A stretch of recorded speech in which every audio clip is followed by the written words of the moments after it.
एक चीज़ और शेयर करना चाहूँगी आप लोग के साथ में। जो ड्रॉपर्स की लाइफ होती है ना, it is full of struggles. And लोग सोचते हैं जज करने के लिए, कमेंट पास करने के लिए लोग बड़ी जल्दी आ जाते हैं कि तुम तो ड्रॉपर हो, तुम्हारा क्यों नहीं हो रहा है, तुम क्यों नहीं पढ़ पा रहे हो, तुम्हारे मार्क्स अच्छे क्यों नहीं आ रहे हैं, तुम क्यों नहीं कर पाए अब तक।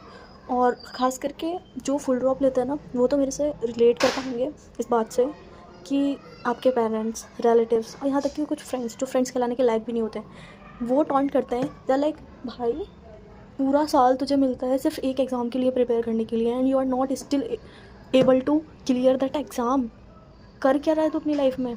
तो भाई सबको यही लग रहा होता है कि शायद हम अपना 100% नहीं दे रहे हैं एज अ ड्रॉपर, बट जो आप देख रहे होते हो ना, वो सिर्फ एक साइड का फेस देख रहे होते हो जो आपको दिखाई दे रहा होता है। बिकॉज इतनी दूर से आप नहीं जानते हो हम किन किन चीज़ों से डील कर रहे हैं, ठीक है ना।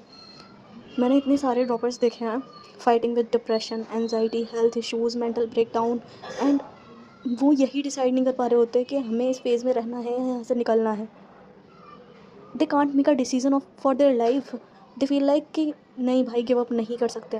ड्रॉपर्स लोग को अच्छा थोड़ी ना लगता है एक फेलुअर टैग के साथ जीना, हर दिन उठना और वही फेलुअर फेलुअर सुनना। नहीं अच्छा लगता भाई। कोई तुम्हें इतनी बार फेलुअर बोलेगा तुम टूट जाओगे बिल्कुल ही। वो इंसान यही सोच रहा होता है कि नहीं भाई करना है। वो डेली उठता है, खुद से लड़ता है, खुद की मेंटल हेल्थ से, फिज़िकल हेल्थ से लड़ रहा होता है कि नहीं भाई करना है, अपने पेरेंट्स के लिए, अपने बहन भाइयों के लिए, फैमिली को प्राउड करना है, कुछ अच्छे दोस्तों को प्राउड करना है, कहीं ना कहीं खुद को प्राउड करना है। इस फेलुअर टैग के साथ नहीं जी सकते हैं। और फिर जब एट द एंड ये सब वो सोच रहा होता है बैक ऑफ द माइंड, तो वो नहीं सोच पाता कि हाँ मुझे गिव अप कर देना चाहिए अगर नहीं हो पा रहा है तो। वो इसी लूप में फंसा रह जाता है। और फिर लोग बोलते हैं भाई इतने साल दे दिए, तुझसे नीट क्रैक नहीं हो रहा, तुझसे ये नहीं हो रहा, तुझसे वो नहीं हो रहा। It's not only about NEET, JEE and other exams जिसमें एज लिमिट नहीं है और लोग लगे पड़े हैं सक्सेस होने के लिए, उस फील्ड से नहीं निकल पा रहे हैं। बिकॉज भाई तुम 3 से 4 साल किसी एक एग्ज़ाम को दे रहे हो, तुम इमोशनली कनेक्ट हो जाते हो उस चीज़ से, एंड इट्स नॉट ईजी कि आप इस बीच फेज़ में से फिर गिव अप कर पाओ उस चीज़ के लिए। एंड भाई सैल्यूट है सभी ड्रॉपर्स लोग को। वो बहुत मेहनत करते हैं, वो खुद से लड़ते हैं, सोसाइटी से लड़ते हैं, वो हर चीज़ से लड़ रहे होते हैं जो उनके अराउंड चीज़ें चल रही होती हैं। क्योंकि फ्रेशर लोग को सपोर्ट करना it's quite easy, but dropper को हर कोई सपोर्ट नहीं करना चाहता। हर कोई आके ज्ञान दे के जाता है भाई तुम फील्ड चेंज कर लो, तुमसे नहीं हो पाएगा। तो इट्स वेरी सैड, बिकॉज लोग तुम्हें समझने के बजाय उल्टा ज्ञान दे रहे होते हैं कि हाँ भाई तुमसे नहीं हो पाएगा, इतना टाइम तुमने दे दिया है, अभी अगर तुम छोड़ दो तो इट वुड बी बेटर। और मतलब सबका ना पर्सपेक्टिव अलग होता है चीज़ों को देखने का। तो आई वॉन्ट से कि वो लोग गलत कह रहे हैं, मे बी उनके अकॉर्डिंग वो चीज़ सही हो, बट एक ड्रॉपर ही ये चीज़ आपको बता सकता है कि उसने जो कनेक्शन फ़ील किया है ना इस इतने ड्यूरेशन ऑफ टाइम में, जितने साल भी, 1 साल 2 साल 3 साल, एक ड्रॉपर जितने साल भी तैयारी करता है, उसका जो एक कनेक्शन बन जाता है ना इमोशनली उस चीज़ से कि हाँ मुझे डॉक्टर में ही जाना है, या मुझे कोई भी other exam, for example government exams, कि मुझे इसी फील्ड में जाना है, मुझे इसी फील्ड में कुछ करना है। तो फिर बहुत मुश्किल हो जाता है वहाँ से बैक ऑफ करना। मैं अगर बताऊँ तो अगर 100 लोग तैयारी कर रहे हैं ना, तो उसमें से मिनिमम 10 एक लोग होते हैं जिनके अंदर ये हिम्मत होती है कि वो इतने स्ट्रांग होते हैं, वो ये डिसीज़न ले पाते हैं कि हाँ भाई नहीं हो रहा तो मुझे नहीं करनी है ये चीज़, मुझे किसी और फील्ड में जाना है। बट हर कोई इतना स्ट्रांग नहीं होता है। पता है लोग क्या सोचते हैं, जितना मैं ड्रॉपर्स के साथ रही हूँ और मेरी भी एक ड्रॉपर लाइफ है, उसके अकॉर्डिंग अगर मैं बताऊँ तो मुझे ऐसा फील होता है कि लोग ज़्यादातर ये सोच रहे होते हैं कि भाई इतने साल अब इस चीज़ को हमने दे दिए, हर कोई जानता है कि तुम नीट की तैयारी कर रहे हो, तुम डॉक्टर बनना चाहते हो, और फिर वो जो लोग टॉन्ट देंगे ना कि क्या हुआ बेटा इतनी पढ़ाई करके, क्या कर पाई, माँ बाप का पैसा ही वेस्ट किया तुमने तो वो इन चीज़ों से ना बैक ऑफ नहीं कर पाता बच्चा, ठीक है ना। और एट द एंड कुछ बच्चे सुसाइड कर लेते हैं, कुछ कर लेते हैं। तो ये सारा जो प्रेशर होता है ना वो सोसाइटी क्रिएट करती है। और फिर उसके बाद जब कोई बच्चा सुसाइड कर लेता है, दे आर लाइक ब्रो ये तो करने की ज़रूरत नहीं थी, ये उनके बच्चे ने ये क्यों किया, ये लाइफ का एंड डिसीजन थोड़ी ना होता है, ऐसा नहीं करना चाहिए बच्चों को। और कुछ फ्रेशर्स लोग, हर कोई नहीं, कुछ फ्रेशर्स बहुत ज़्यादा ऐसे होते हैं, इंसेंसिटिव होता है। दे लाइक ओ भाई इतने साल से तैयारी कर रहा था, हुआ नहीं, सुसाइड कर लिया। और उससे भी ज़्यादा बुरा पता है कब लगता है, सुसाइड बहुत से लोग करते हैं और यही रीज़न्स होते हैं मेनली। स्टार्टिंग में सोसाइटी साथ नहीं देती है और फिर बाद में कैंडल मार्च करती डोलती है, बाद में पेरेंट्स को सपोर्ट करती है, पेरेंट्स को झूठा दिलासा देती है कि हाँ चलो कोई नहीं। और जबकि वही रिलेटिव्स, वही लोग होते हैं जो बच्चे के ज़िंदा होने पे पेरेंट्स से सबसे आके पहले यही पूछते हैं कि क्या हुआ बच्चे का, बच्चा तैयारी कर रहा था। भाई तुमने क्यों पूछना है, अगर बच्चे का सिलेक्शन हो गया होगा तो डेफिनेटली पेरेंट्स तुमको आके बताएंगे, उस बच्चे के पेरेंट्स। लेकिन नहीं, इनको क्या होता है, इनको बहुत ज़्यादा चुल होती है पूछने की कि हाँ क्या कर रहा है बच्चा, बच्चे का सिलेक्शन हुआ नहीं हुआ। और फिर उसके बाद ही बोलते हैं ओ सुसाइड कर लिया बच्चे ने।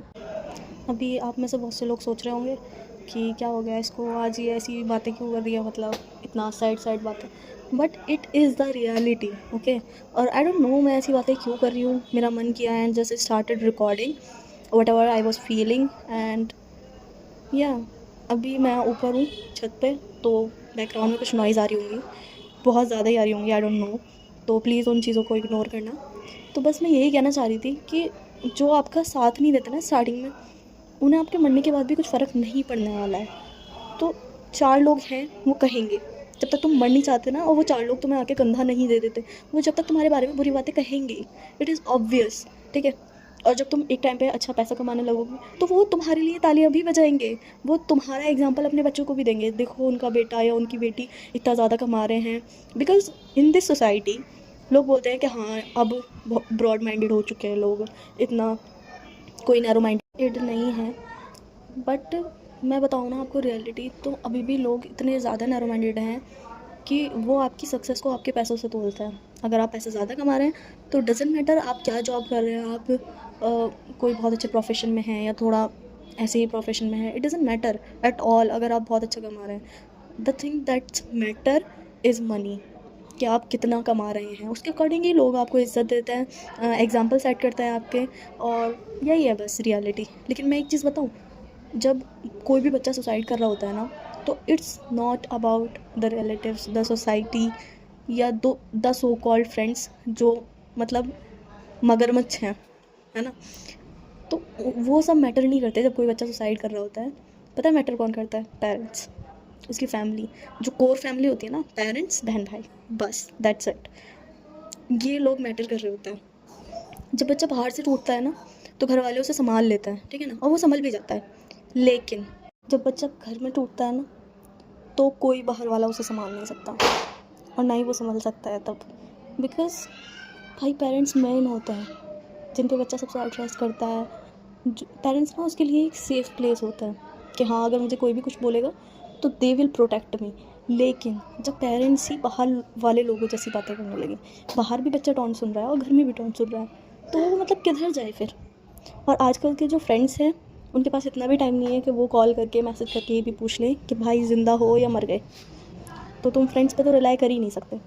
At the end relatives and all, किसी को कोई फ़र्क नहीं पड़ता तुम्हारी लाइफ से, बचते हैं तुम्हारे पेरेंट्स। और अगर तुम्हारे पेरेंट्स भी तुम्हें इस तरीके से ट्रीट करने लगे जैसे बाहर वाले ट्रीट करते हैं, वो टॉन्ट करने लगे डेली वही बातें, और तुम्हारे घर का माहौल इतना टॉक्सिक हो जाए, तो भाई एट द एंड बच्चा क्या करेगा? सुसाइड ना। मैं मानती हूँ इंसान सुसाइड तब करता है, according to me, I am not saying कि मतलब सबका पर्सपेक्टिव ऐसा होता होगा, बट मुझे ऐसा फील होता है कि बच्चा आदमी कोई भी एज का इंसान सुसाइड तब करता है जब वो घर में अपने लोगों से टूटता है। I think so. एंड इसके through I am not saying it's good कि हाँ आप सुसाइड कर लो, भाई नहीं। क्योंकि अगर तुम्हारी लाइफ जाएगी ना तो किसी को कोई फ़र्क नहीं पड़ने वाला है, ठीक है ना। और अल्लाह ताला ने भी सुसाइड को हराम बताया है, क्योंकि अल्लाह ताला तुम्हें तब तक आजमाएंगे तब तक तुम्हारे दिल में ये ख्याल ना पैदा होने लगे कि भाई बस बहुत हुआ, इससे तो मर जाना ही बेहतर है। तो इससे बेटर है भाई तुम ना सिर्फ एक इंसान से कनेक्शन बिल्ड कर लो, दैट इज़ अल्लाह ताला। सॉरी इंसान बोल दिया मैंने, मतलब हाँ ऑलमाइटी, अल्लाह ताला या जो भी तुम्हारे गॉड हैं, उनसे कनेक्शन बिल्ड करो और बस उन्हें याद करो। क्योंकि वो कभी तुम्हें ये नहीं बोलेंगे कि हाँ तुम नालायक हो, तुम नाकारा हो, तुम कुछ नहीं कर रहे हो लाइफ में। वो हमेशा तुम्हारे साइड होंगे। And please don't take me wrong, मैं इस वीडियो के थ्रू ये नहीं बोल रही हूँ कि आप अपने पेरेंट्स से कट हो जाओ, अपने सिबलिंग से बात नहीं करो और रिलेटिव से बात नहीं करो, किसी से नहीं बोलो, सबसे कट हो जाओ और बस अल्लाह ताला में, भगवान में लग जाओ। आई am not saying that, it's a life and आपको सबसे बात करनी पड़ती है, बट लिमिट में। जहाँ से भी तुम्हारी मेंटल पीस पे कोई भी वो हो रहा है ना कि हाँ भाई मैं मेंटली सेफ़ फील नहीं कर रहा, यहाँ पे मुझे सुकून नहीं मिल रहा, कट डाउन हो जाओ, ठीक है। थोड़े टाइम के लिए नहीं बोलो, ठीक है ना। बिकॉज़ जो एट द एंड मैटर करता है वो है तुम्हारी मेंटल पीस, तुम्हारा सुकून। और मैं डेफिनेटली बताऊँ, पता है पेरेंट्स के बाद जो सबसे ज़्यादा सुकून तुमको मिलेगा दैट इज़ अल्लाह ताला। अल्लाह ताला के पास तुम्हें बहुत सुकून मिलेगा। तुम्हें ऐसा लगेगा भाई, जब तुम एक कनेक्शन बिल्ड कर लेते हो ना अल्लाह ताला के साथ, फिर तुम उनसे ऐसे बात करते हो just like a best friend कि तुमने ऐसा क्यों किया, ऐसा नहीं करना चाहिए था। और रोते भी हो, तुम ऐसे रो रहे होते हो कि हाँ वो तुम्हें बहुत करीब से सुन रहा है। जो लोग भी बिलीव करते हैं मुझसे, बस उनके पास जाओ, बस किसी के पास जाने की ज़रूरत ही नहीं पड़ेगी, ठीक है ना। और साथ ही ऐसा नहीं होता है कि तुम्हारे पेरेंट्स के सभी डिसीजंस बेकार होते हैं या वो तुम्हें टॉन्ट जानबूझकर कर रहे होते हैं। वो पता है क्यों कर रहे होते हैं, वो देख रहे होते हैं कि अब तुम्हारी एज बढ़ती जा रही है and you should be responsible, तुम्हें कमाना आना चाहिए। बिकॉज एट द एंड वो ये सोच रहे होते हैं कि कल को अगर हम मर गए तो, वो हमेशा ये सोच रहे होते हैं अगर हम मर गए तो हमारा बच्चा सर्वाइव कैसे करेगा, कि वो कैसे कमाएगा, वो कैसे रहेगा, स्टेबल होना चाहिए वो लाइफ में, कुछ ना कुछ तो कर ले अपनी लाइफ में अच्छा। वो अपनी आंखों के सामने ये सब होता देखना चाहते हैं। दैट्स वाई वो थोड़े से कभी कभी गुस्सा हो जाते हैं और कभी कभी कुछ ज़्यादा बोल देते हैं। लेकिन आई वुड से कि आप उनकी बातों का बुरा ना मानकर, मतलब थोड़ा सा ऐसे ले लिया करें, हाँ ठीक है। ऐसा सोचा करें ना कि अगर आप पेरेंट्स होते और आपका बच्चा ये सब कुछ कर रहा होता तो आप कैसे ट्रीट करते। मे बी मैं एक चीज़ बताऊँ, आप लोग सोचेंगे कि नहीं जितना हमारे पेरेंट्स करते हैं हम उतना तो नहीं करते। लेकिन पता है एक चीज़ बताओ मेरे को, आप भी अपनी जगह सही हो। आप सोचते हो कि हम ऐसा रिएक्ट नहीं करते जैसा हमारे पेरेंट्स करते हैं हमारे ऊपर, हम बहुत फ्रेंडली बिहेव करते हैं अपने बच्चों के साथ। खैर ये तो तुम्हें जब भी पता चलेगा जब तुम खुद पेरेंट्स बनोगे। बट आधे से ज़्यादा यूथ यही सोचती है कि हाँ हम ऐसे रिएक्ट नहीं करेंगे, हम ऐसे ट्रीट नहीं करेंगे अपने बच्चों को। Okay, that's fine. बट एक चीज़ बताओ, क्या आपका अभी तक अपने पेरेंट्स के साथ इतना फ्रेंडली बिहेव है, इतना फ्रेंडली नेचर है कि आप सारी चीज़ें उनसे शेयर कर पाते हो? चलो सारी नहीं, 80 to 85% चीज़ें क्या आप उनसे शेयर कर पाते हो? अगर नहीं, और उसके बाद भी आप ये सोचते हो कि तुम्हारे पेरेंट्स तुम्हें समझ नहीं रहे, तो भाई वाओ, कितना डिप्लोमेटिक हो तुम लोग। आजकल कोई किसी को नहीं समझता है, तुम्हें बताना पड़ता है अपनी फीलिंग्स को, ठीक है ना। अब तुम अपने पेरेंट्स को कुछ बताने नहीं चाहते, कुछ शेयर नहीं करना चाहते, और उसके बाद तुम उन्हें ही ब्लेम करते हो कि वो तुम्हें ऐसे ट्रीट कर रहे हैं, वो तुम्हें टॉन्ट कर रहे हैं। उनकी जगह वो थोड़ा सा स्ट्रिक्ट होना चाहते हैं। वो सोचते हैं कि शायद मैं स्ट्रिक्ट हो जाऊँ, अभी मैं अपने बच्चों को बुरा लगूँ, लेकिन क्या पता वो इस स्ट्रिक्टनेस के थ्रू पढ़ लें और उन्हें कोई मेरी बात ही बुरी लग जाए। जो वो चीज़ें बोल रहे होते हैं ना तुम्हें, उससे कहीं ज़्यादा चीज़ें वो सुन रहे होते हैं तुम्हारे बारे में, ठीक है ना। जो रिलेटिव्स होते हैं और जो कुछ जानकार लोग भी होते हैं, ऐसा नहीं वो फ्रेंड्स हैं, बट हाँ मिलना जुलना होता रहता है कैजुअली तुम्हारे पापा का उनसे, तो वो लोग भी और कुछ रिलेटिव्स, सभी को मैं टारगेट नहीं कर रही हूँ। तो ये जो होते हैं, ये तुम्हें जितनी बुरी चीज़ें बोलता है ना, तुम्हें जितने टॉन्ट कसते हैं, उससे कहीं ज़्यादा ये तुम्हारे पेरेंट्स को कसते हैं टॉन्ट, ठीक है ना। अगर तुमसे बोलता है ना कि हाँ बेटा तुमसे पढ़ाई नहीं हो पा रही, तुम्हारे पेरेंट्स को बोलते हैं तुमने बिना बात के पैसा खर्च किया है इसके ऊपर। तो मैं अगर बताऊँ ना कि अगर तुम 10% चीज़ें सुन रहे हो ना किसी से भी, कि कोई भी इंसान तुम्हें 10% टॉन्ट कर रहा है, तो 80% ना कम से कम वो तुम्हारे पेरेंट्स को कर रहा होता है। तो भाई जब कोई इतना सुनाता जाएगा, तुम्हारे पेरेंट्स सोच रहे होते हैं कि हमें ये लोग इतना सुना रहे हैं, तो कोई बात नहीं, मैं सब 5% अपने बच्चे को सुनाता हूँ, एटलीस्ट मैं बुरा बनूंगा, लेकिन मेरे बच्चे का फ्यूचर सिक्योर हो जाएगा। शायद वो गुस्से में आके या कोई भी फीलिंग्स, बिकॉज ये जो एज होती है ना, इस यंग एज में हम किसी भी चीज़ को एकदम ऐसे फील कर लेते हैं कि हाँ भाई हमें ऐसा बोलती है, अब हमें पढ़ाई करनी है, अब तो हमें करके दिखाना है, हमें ऐसा बोल क्यों दिया, हम भी कर सकते हैं। तो वो वाला जोश बन जाता है। तो वो तुम्हारा पढ़ाई का जोश और वो पढ़ाई का स्पार्क पैदा करने के लिए वो कभी कभी ज़्यादा रोड हो जाता है पेरेंट्स लोग। लेकिन मैं एक चीज़ बोलूँगी आप सभी को कि आप एटलीस्ट अपने पेरेंट्स की बात का बुरा नहीं माने, ठीक है ना। थोड़ा बहुत बुरा लगता है थोड़ी बहुत देर के लिए, लेकिन इतना बुरा ना मान लें कि आप सुसाइड करने चलते हैं, कोई बहुत हार्श डिसीजन ले लें अपनी लाइफ का, तो ये सही नहीं है। और मैं पेरेंट्स को भी बोलना चाहूँगी कभी भी इतना हार्श ना हो एक बच्चे के साथ जो ऑलरेडी अपनी मेंटल और फिज़िकल स्टेट से लड़ रहा है, ठीक है, जो खुद सुकून ढूंढना चाह रहा है अपनी लाइफ के अंदर। उसे भी तो ऐसा लगता है ना, there are so many point of time जब वो फील करता है कि भाई मेरे सारे दोस्त आगे निकल गए, मेरे क्लासमेट्स आगे निकल गए और मैं यही हूँ, अभी मैं क्या कर रहा हूँ, मैं तैयारी ही कर रहा हूँ, मैं क्या कर पाऊँगा, क्या मेरा फ्यूचर सिक्योर होगा, क्या मैं भी कुछ बन पाऊँगा, क्या मैं भी अपने पेरेंट्स को प्राउड कर पाऊँगा। जितने सपने आपने देखे होते हैं ना, उससे ज़्यादा सपने वो एक बच्चा देख रहा होता है पढ़ाई के साथ साथ, कि हाँ मुझे अपने पेरेंट्स के लिए ये सब कुछ करना है, मुझे अपने पेरेंट्स को ये सब कुछ देना है। और ना सिर्फ पेरेंट्स को, वो अपने सिबलिंग्स के लिए भी सोच रहा होता है कि हाँ मुझे अपने सिबलिंग्स के लिए ये करना है, मुझे इन्हें एक अच्छी लाइफ देनी है, बहुत कुछ सोच रहा होता है। तो बस ये raw real and unplanned talk इतनी लंबी हो गई पता ही नहीं चला। और बस मैं यही कहना चाहती थी भाई, एक दूसरे को सपोर्ट करो। तुम किसी की कंडीशन नहीं जानते हो कि वो किस फेज से गुजर रहा है, स्टॉप जजिंग। और बस हाँ सपोर्ट करो, थोड़ी सी ह्यूमैनिटी तो होती है ना, थोड़ा सा सेंसिटिव बनो, ठीक है ना। जितने आप काइंड होगे उतना अच्छा रहेगा। और बाकी दुनिया एक मुकाफ़ात अमल है, जैसा आप दूसरों के साथ करेंगे वैसा आपके साथ होगा, ठीक है। अगर आप ये सोच के जिएंगे कि हाँ मैंने किसी के साथ बुरा किया है मेरे साथ भी होगा, तो आपके अंदर एक डर रहेगा कि हाँ भाई मैं क्यों करूँ किसी के साथ बुरा। और ये जो आपके कुछ वर्ड्स होते हैं ना, आपको नहीं पता होता है कि ये दूसरे इंसान को किस तरीके से इम्पैक्ट करेंगे, उसकी मेंटल पीस को किस तरीके से इम्पैक्ट करेंगे। तो प्लीज़ बहुत सोच समझ कर अपने लफ्ज़ों का इस्तेमाल किया करें। और बस भाई थोड़ा सा काइंड बने, किसी को भी ऐसे ही जज ना करें सिर्फ उसका एक फेस देखकर। पता नहीं वो कितनी चीज़ों के साथ गुजर रहा है, कितनी चीज़ों को फेस कर रहा है जो आपको क्या उसके पेरेंट्स को भी नहीं पता होती हैं, और वो नहीं बताना चाहता है। और पता है एक चीज़ बताऊँ मैं आप लोग को, जो भी ये सोचते हैं कि हाँ हमारे पेरेंट्स हमें बिल्कुल प्यार नहीं करते, आप कितना भी हमें समझा लो कि हाँ वो अच्छे के लिए करते हैं, तो आप ना एक चीज़ करके देखना, आपने अभी तक बताया नहीं है अपने पेरेंट्स को कि आप कौन कौन सी चीज़ें फेस करते हो, कितनी डिफ़िकल्टीज़ हो रही हैं आपको स्टडीज़ करने में।